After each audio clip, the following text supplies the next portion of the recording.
শুধুমাত্র একটি আম দিয়ে যে এতটা সুন্দর একটি টিফিন রেসিপি তৈরি করা যায়, না দেখলে বিশ্বাসই করতে পারবেন না। খুব কম উপকরণে আপনি কিন্তু খুব সহজে তৈরি করে নিতে পারবেন এরকম একটি টিফিন রেসিপি। নমস্কার বন্ধুরা, অমৃতা অ্যান্ড কুকিং চ্যানেলে সবাইকে স্বাগত জানিয়ে আবারও হাজির হয়েছি। তো যে সকল বন্ধুরা ইউটিউব চ্যানেল থেকে দেখছেন তারা প্লিজ চ্যানেলটাকে সাবস্ক্রাইব করে আমার পাশে থাকবেন, আর যারা ফেসবুক থেকে দেখছেন তারা পেজটাকে ফলো করে রাখবেন। লাইক দিয়ে ভিডিওটি দেখা শুরু করবেন। তো চলো রেসিপিটি শেয়ার করা যাক। এখানে দেখুন বন্ধুরা, একটা আমি পাকা আম নিয়েছি। তো এখানে আমার একটা আম লাগবে, পাকাগুলোই কিন্তু লাগবে এই আমগুলো। তো একটা হলেই কিন্তু হয়ে যাবে। তো দেখুন কি সুন্দর একবারে কালারটা। তো যেহেতু এটা খুবই পাকা রয়েছে, তো আমের খোসাটা কিন্তু ছাড়ানো যাবে না। এইভাবে আমি দুটো পিস করে কেটে নিচ্ছি। আর এখানে দেখুন আমটা কি সুন্দর লাগছে কালারটা দেখতে। পিস করানো হয়ে গেছে। তো এখানে আমি একটা বাটি নিয়েছি।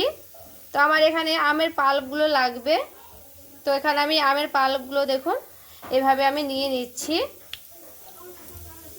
তো আমার কিন্তু এভাবে আমের পাল্পগুলোকে দুটোই আমি এভাবে টেনে নিচ্ছি, উঠিয়ে নিচ্ছি দেখুন। আর যেহেতু আমটা খুবই পাকা রয়েছে, দেখে বুঝতেই পারছেন কেমন পাকা রয়েছে। তো এইভাবে আমার খুব সুন্দর করে কিন্তু আমের পাল্পটা করানো হয়ে গেছে। আমি এখানে একটা মিক্সিং বোল নিয়ে নিয়েছি। এরপরে সেই আমের পাল্পগুলোকে দেখুন দিয়ে দিচ্ছি এই মিক্সি বাটিতে। একটা আমের পাল্পে কিন্তু অনেকগুলো হবে। তো এরপরে আমি খুব সুন্দর করে জল ছাড়া একটা মিহি পেস্ট করে নেব, তারপরে ফিরে আসছি। আমি আমটাকে খুব সুন্দর করে একটু আমের পাল্পগুলোকে একটু ভালো করে নাড়াচাড়া করে নিলাম এখানে। তো এরপরে আমি এখানে দিব সাদা আটাটা। তো আপনাদের কাছে লাল আটা থাকলে লাল আটা দিতেও পারেন। এখানে কিন্তু আমি আটাটাই ব্যবহার করছি। 2 বাটির মতো কিন্তু আমি দিয়ে দিলাম আটাগুলো।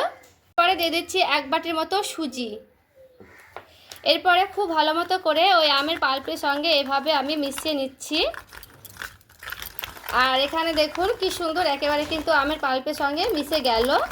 তো এখানে চাইলে আপনারা দুধ দিতে পারবেন, আবার কিন্তু জলও চাইলে জল দিতে পারবেন। তো আমি এখানে জলই দিচ্ছি। তো হাতের কাছে দুধ থাকলে অবশ্য করে দুধ দিতে পারবেন। তো এইভাবে জলটা দিয়ে খুব সুন্দর করে আমি নাড়াচাড়া করে নিচ্ছি। আর দেখুন একটু ভালো মতো করে নাড়াচাড়া করে নিতে হবে, করে জালি জালি যুক্ত হবে আর দেখতেও সুন্দর লাগবে। আর যত জালি জালি হবে তত কিন্তু নরম সফট হবে, খেতে দারুণ লাগবে। তো এইভাবে আমি খুব সুন্দর করে আবারও কিন্তু নাড়াচাড়া করে নিচ্ছি। এখানে দেখুন নাড়তে নাড়তে কিন্তু একেবারে ঘনত্ব হয়ে গেছে প্রচুর। তো এখানে আমার আরও জল লাগবে। তো এখানে আমি আবারও জল দিয়ে দিয়েছি। জল দিয়ে খুব ভালো মতো করে আবারও একটু এইভাবে নাড়াচাড়া করে নিচ্ছি।